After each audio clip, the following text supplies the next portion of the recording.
ہو۔ اعوذ باللہ من الشیطان الرجیم، بسم اللہ الرحمن الرحیم۔ الم نشرح لک صدرک، کیا ہم نے نہیں کھول دیا آپ کے لیے آپ کے سینے کو۔ الم نشرح لک، شرح یشرح شرحا، کھولنا۔ الم نشرح، کیا ہم نے نہیں کھولا، فعل مضارع بلم ہے، کیا ہم نے نہیں کھول دیا، لکا، آپ کے لیے۔ نبی سے کہا جا رہا ہے، آپ صلی اللہ علیہ وسلم سے کہا جا رہا ہے، صدرکا، آپ کے سینے کو، صدرن، سینہ، کیا ہم نے آپ کے لیے آپ کے سینے کو نہیں کھول دیا؟ بالکل کھول دیا۔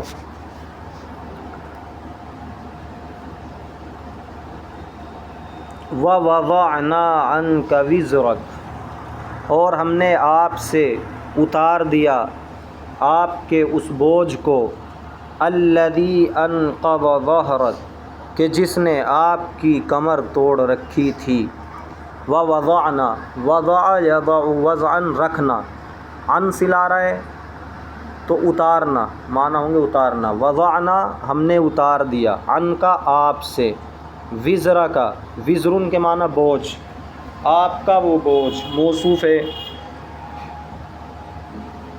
الذی، کہ جس نے، انقض ظہرک، انقض توڑ رکھی تھی، ظہرک، آپ کی کمر، انقض ینقض، انقاذ، اس کے معنی آتے ہیں توڑنا۔ ظہرن، اس کے معنی آتے ہیں پیٹھ، کمر۔ اور ہم نے آپ سے اتار دیا آپ کے اس بوجھ کو کہ جس نے آپ کی کمر توڑ رکھی تھی۔ اب کون سا بوجھ تھا، وہ کیا تھا؟ اس میں دو قول ہیں۔ اکثر مفسرین کی رائے تو یہ ہے کہ آپ صلی اللہ علیہ وسلم کسی حکمت اور مصلحت کی بنا پر کوئی کام انجام دیتے جو جائز اور مباح ہوتا، لیکن بعد میں پتہ چلتا کہ وہ خلاف مصلحت یا خلاف اولیٰ کام ہے، تو اس کا آپ صلی اللہ علیہ وسلم کو بہت رنج ہوتا، دکھ ہوتا، کیونکہ آپ صلی اللہ علیہ وسلم اللہ تبارک و تعالیٰ سے حد درجہ عشق رکھتے تھے، تو جو جس سے محبت کرتا ہے اس کے لیے ذرہ برابر بھی کوتاہی کو وہ برداشت نہیں کرتا ہے۔ اپنی طرف سے ذرا سی بھی کچھ چوک ہو جائے تو بہت زیادہ پریشان ہو جاتا ہے، اور جس کو جس سے محبت نہیں ہوتی وہ اسے خوب تکلیفیں دیتا ہے۔ تو آپ صلی اللہ علیہ وسلم سے سب سے زیادہ تعلق ہے اللہ تعالیٰ کو، اور جو جتنا مقرب ہوتا ہے اس کی اتنی چھوٹی چھوٹی کوتاہیوں کو پکڑا جاتا ہے،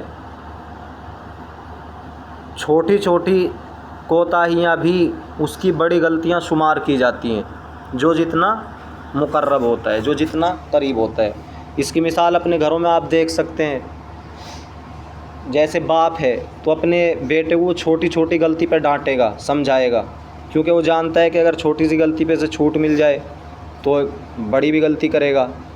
اسی طرح وہ اسے سدھارنا چاہتا ہے، اسے اچھا دیکھنا چاہتا ہے، اس کے مستقبل کو اچھا دیکھنا چاہتا ہے، لیکن جو اس کے مقرب نہیں ہوں گے، دور کے لوگ ہوں گے، وہ بڑی بڑی غلطیاں کریں، وہ انہیں کچھ بھی نہیں کہے گا۔ تو ایک قول تو یہ ہے کہ خلاف مصلحت کوئی کام ثابت ہو جاتا، حالانکہ آپ صلی اللہ علیہ وسلم نے وہ کام کیا تھا، جائز تھا، مباح تھا، اور مصلحت کے تحت ہی کیا تھا، تو اس پر آپ صلی اللہ علیہ وسلم بوجھ محسوس کرتے تھے۔ پھر ایک قول یہ ہے کہ آپ صلی اللہ علیہ وسلم کو جب شروع میں ذمہ داری دی گئی تبلیغ کی، کہ تبلیغ کرنی ہے آپ کو، تو آپ صلی اللہ علیہ وسلم اس ذمہ داری کے احساس کو بہت زیادہ اپنے اوپر لیتے تھے اور اس کو انجام دینا چاہتے تھے۔ فاستقم کما امرت، یہ آیت نازل ہوئی تھی کہ آپ کو جیسا حکم دیا گیا ہے اسی طرح سے ثابت قدم اور درست رہنا ہے۔ پھر رفتہ رفتہ اللہ تعالیٰ نے آپ صلی اللہ علیہ وسلم کو آیات نازل کر کے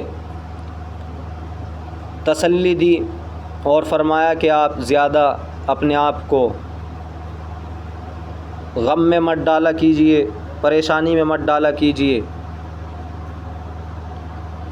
ہدایت اللہ تعالیٰ کے ہاتھ ہے۔ تو ایک ایسا بوجھ کہ جس نے آپ کی کمر کو توڑ رکھا تھا، یہ تھا وہ بوجھ، اور کمر کو توڑ رکھا تھا، یہ کوئی حقیقی معنی میں نہیں ہے کمر توڑ رکھی تھی، بلکہ یہ تشبیہ دی جا رہی ہے کہ جب آدمی پر بوجھ ہوتا ہے تو اس کی کمر جھک جاتی ہے۔ تو ایسے ہی جب آپ صلی اللہ علیہ وسلم یہ بوجھ محسوس کرتے تھے تو اس کو یہ تعبیر کیا گیا ہے کمر کے توڑنے سے۔ وَوَضَعْنَا عَنْكَ وِزْرَكَ، اور ہم نے آپ سے اتار دیا آپ کے اس بوجھ کو، الَّذِي أَنْقَضَ ظَهْرَكَ، کہ جس نے آپ کی کمر کو توڑ رکھا تھا۔ وَرَفَعْنَا لَكَ ذِكْرَكَ، اور ہم نے بلند کر دیا آپ کے لیے آپ کے ذکر کو۔ وَرَفَعْنَا، رفع يرفع رفعا، اٹھانا، بلند کرنا، ذکرک تذکرہ، آپ کے ذکر کا آوازہ بلند کیا۔ کیسے بلند کیا؟ کہ جو بھی شاعر اسلام ہے آپ عبادتوں کے اندر غور کریں، اذان ہے، نماز ہے، کلمہ ہے، ہر جگہ آپ صلی اللہ علیہ وسلم کا ذکر ہوتا ہے۔ جہاں اللہ کا ذکر ہوتا ہے وہیں پر آپ صلی اللہ علیہ وسلم کا ذکر ہوتا ہے۔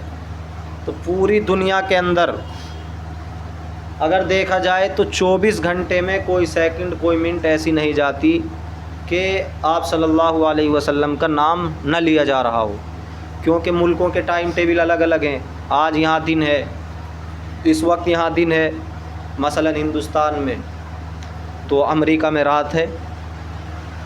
تو ہر جگہ ہر وقت کسی نہ کسی نماز کا اور اذان کا ٹائم رہتا ہے، اذان ہوتی رہتی ہے، نماز ہوتی رہتی ہے، اور آپ صلی اللہ علیہ وسلم کا ذکر چلتا رہتا ہے۔ فَإِنَّ مَعَ الْعُسْرِ يُسْرًا، بلا شبہ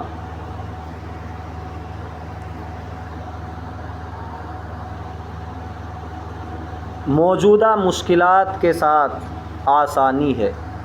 إِنَّ مَعَ الْعُسْرِ يُسْرًا، بلا شبہ موجودہ مشکلات کے ساتھ آسانی ہے۔ تو جو مشکلات شروع میں پیش آئی آپ صلی اللہ علیہ وسلم کو جب وحی نازل ہوئی، مکے کی جو زندگی ہے وہ مشکلات کی ہے۔ مشرکین مکہ طرح طرح سے ستاتے تھے، صحابہ کرام پر ظلم کرتے تھے، آپ صلی اللہ علیہ وسلم کو کا بائیکاٹ کیا گیا، اور ہجرت بھی آپ نے اسی وجہ سے کی تھی کہ وہ پریشان کر رہے تھے۔ لیکن ہر مشکل کے ساتھ آسانی ہے، پھر اللہ تعالیٰ نے آسانی دی، مکہ فتح ہوا، مدینے کے اندر اسلامی ریاست قائم ہوئی، اور آخرت میں تو آسانی ہی آسانی ہے۔ فَإِنَّ مَعَ الْعُسْرِ يُسْرًا، تو عسر مشکل، یسر آسانی، ہر ایک مشکل کے ساتھ مشکل کے بعد دو آسانی ہے۔ یہ دو آسانی کا ترجمہ کیسا ہو گیا؟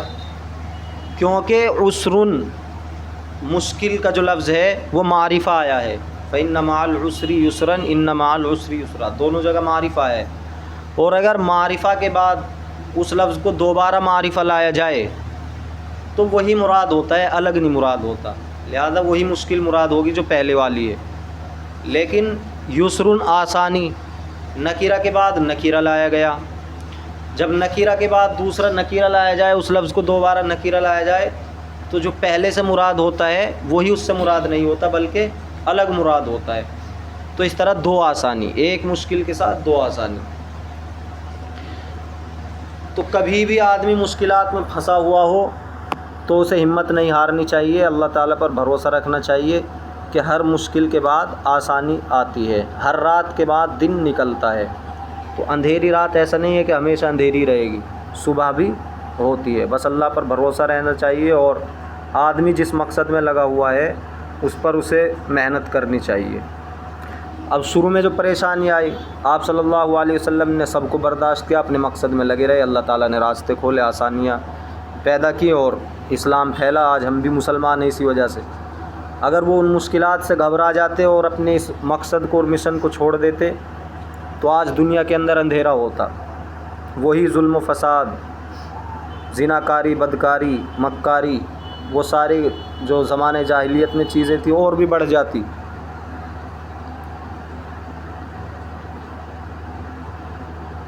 تو کوئی بھی کام ہو، جب آدمی اپنے مقصد میں لگتا ہے، شروع میں پریشانی آتی ہیں، آخر میں آسانی آتی ہیں. تو جو تھک کے چھوڑ دیتا ہے، ڈر کے چھوڑ دیتا ہے، وہ آخر میں پریشانی اٹھاتا ہے. اور جو ڈٹا رہتا ہے، شروع کی پریشانی جھیل لیتا ہے، تو وہ آخر میں آسانی سے لطف اندوز ہوتا ہے. کوئی بھی کام ہو، کوئی بھی معاملہ ہو. ایسے ہی پڑھنے کا معاملہ ہے، جو پڑھائی کا زمانہ ہے اس میں آدمی مشکل جھیلے گا، محنت کرے گا، مشقت اٹھائے گا، تو آخر کی زندگی اس کی اچھی بن جائے گی، آسانیاں ہی آسانیاں رہیں گی. اور جو نہیں محنت کرے گا، آخر میں اس کے لیے مشکلات کھڑی ہوں گی.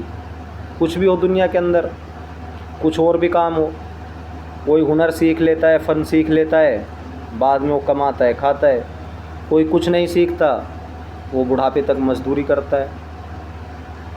کچھ بھی مشن ہو، کوئی بھی کام ہو، شروع میں پریشانی آئے گی، جو برداشت کر لے گا آخر میں اس کے لیے آسانی ہو جائے گی. لہذا جب بھی پریشانی آئے تو ان آیات میں غور کرنا چاہیے کہ پریشانی ہمیشہ رہنے والی نہیں ہے. اذا اشتدت بک البلویٰ ففکر فی الم نشرح فعسر بین یسرین اذا فکرتہ فافرح. جب بھی کوئی پریشانی یا مشکل پیش آئے تو الم نشرح میں غور کر لو. ایک مشکل کے ساتھ دو آسانی ہیں. جب آپ دیکھیں گے، پڑھیں گے تو آپ خوش ہو جائیں گے. فَإِذَا فَرَغْتَ فَانْصَبْ. بس جب آپ فارغ ہو جائیں، فَانْصَبْ تو عبادت میں محنت کریں، عبادت میں خود کو تھکائیں. فَانْصَبْ اس کے معنی ہے تھکانا. یعنی جتنے کام آپ صلی اللہ علیہ وسلم کرتے تھے، ظاہر سی بات ہے وہ سب عبادت تھا، دین تھا، لیکن ان تمام کاموں سے فارغ ہونے کے بعد ذاتی طور پہ تنہائی میں اپنے لیے الگ سے عبادت کے لیے کہا جا رہا ہے کہ خود کو تھکائیں، عبادت کریں، ذکر کریں. تو ایسے ہی اگر آپ پڑھنا پڑھانا کر رہے ہیں، یہ ایک مجموعی عمل ہے، لیکن ایک خاص عمل اپنی ذات کے لیے عبادت کا آپ کریں، اس کے لیے وقت متعین کریں، نوافل پڑھیں، قرآن کی تلاوت کریں، ذکر و اذکار کریں. وَإِلَىٰ رَبِّكَ فَارْغَب اور اپنے پروردگار کی طرف فرغب راغب رہیے. اپنے پروردگار کی طرف دل لگائیے، رغبت رکھنا، رغب یرغب راغب ہونا، رغبت رکھنا. فرغ اس کے معنی فارغ ہونا کسی چیز سے. سورۃ التین مکیہ. بسم اللہ الرحمن الرحیم.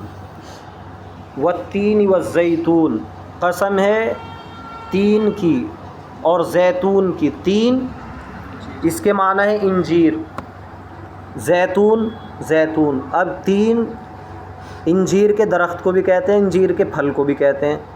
ایسے ہی زیتون زیتون کے درخت کو بھی کہتے ہیں اور اس کے پھل کو بھی کہتے ہیں. وطور سینین اور طور سینین، صحرائے سینا کے پہاڑ طور کی قسم. انجیر کی قسم، زیتون کی قسم اور طور سینا کی قسم. وہذا البلد الامین اور اس امن والے شہر کی قسم. تو ان چیزوں کی قسم کھائی ہے. ہم نے بتایا تھا کہ جب کس چیز کی قسم کھائی جاتی ہے قرآن کریم کے اندر تو اس کی اہمیت دلانا مقصود ہوتا ہے. تو تین یہ درخت انجیر کا فلسطین کے علاقے میں ہوتا ہے زیادہ،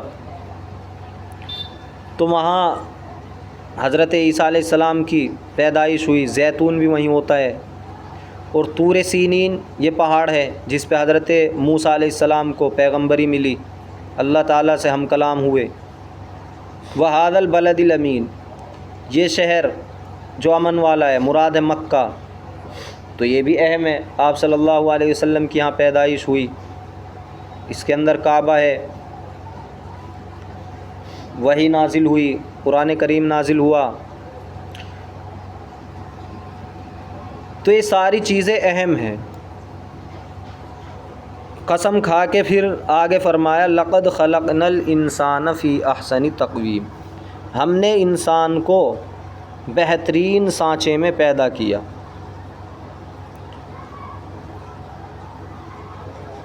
تو انسان کو اللہ تعالیٰ نے تمام حیوانات سے زیادہ خوبصورت بنایا ہر اعتبار سے، اس کے اندر اس کی بناوٹ، اس کا رنگ، ساری چیزیں اللہ تعالیٰ نے بہترین سانچے میں ڈالا۔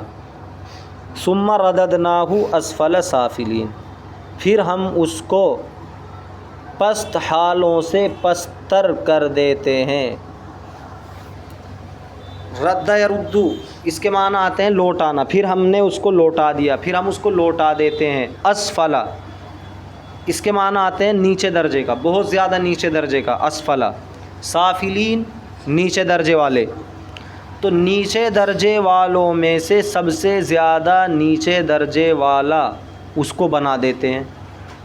مراد یہ ہے کہ جوانی میں اللہ تعالیٰ انسان کو بہترین قد و قامت، شکل و صورت عطا کرتا ہے، لیکن جیسے ہی اس کی جوانی ڈھلتی رہتی ہے، وہ بڑھاپے کی طرف جاتا ہے، تو پھر اس کا رنگ روپ بگڑ جاتا ہے، اس کے بدن کے اندر ضعف آ جاتا ہے، طاقت و قوت ختم ہو جاتی ہے، اور وہ کسی کام کا نہیں رہتا، وہ بوجھ بن جاتا ہے دوسروں کے اوپر۔